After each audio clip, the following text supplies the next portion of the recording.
Notice the trickle down here. What God has done here, what God has laid out here,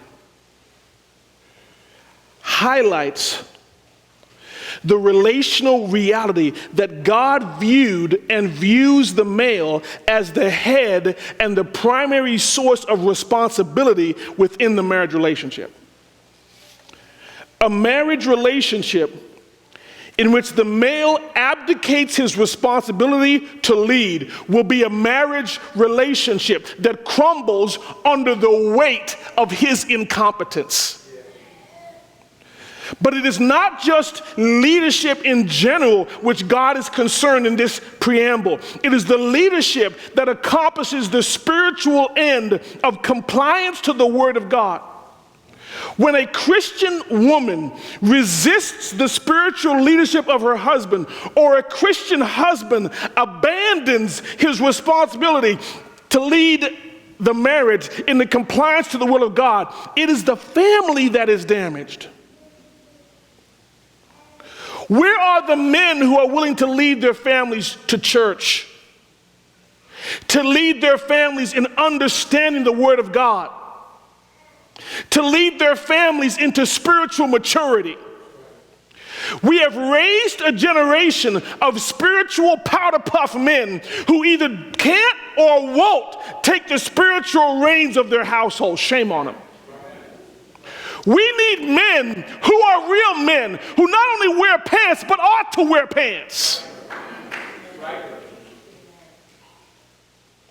From God's vantage point, there were no acceptable excuses for Adam's behavior to pass over God's directives for his wife's.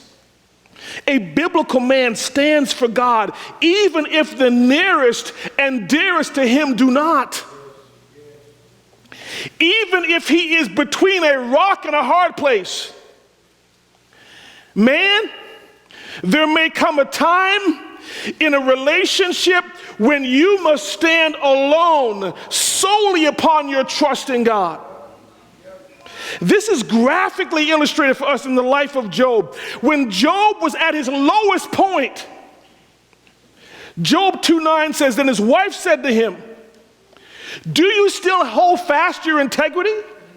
Curse God and die. Job's response in verse 10 is powerful. But he said to her, you speak as one of the foolish women speak. Shall we indeed accept good from God and not accept adversity? In all this, Job did not sin with his lips. Hopefully the time will be rare. But so committed is the man supposed to be to God's will that he's willing to do it even if he has to stand alone to do it.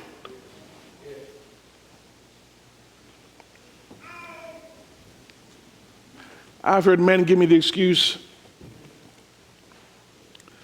well, my wife won't let me bring him to church. Who is in control of your house, buddy? Those are your kids? You're going to sit around and obey your wife against God? Have you lost your mind?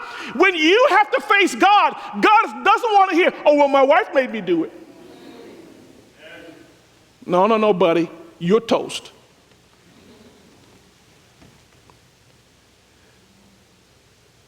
But you know what? It does not take much for men to be sidetracked spiritually nowadays.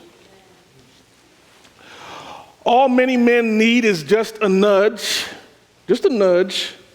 and missing church becomes easy. All they need is a little impetus, and coming late to the house of God becomes the norm. All they need is just an insignificant cause, and all their promises of taking the spiritual education of the children in their home seriously at last are cast out the window.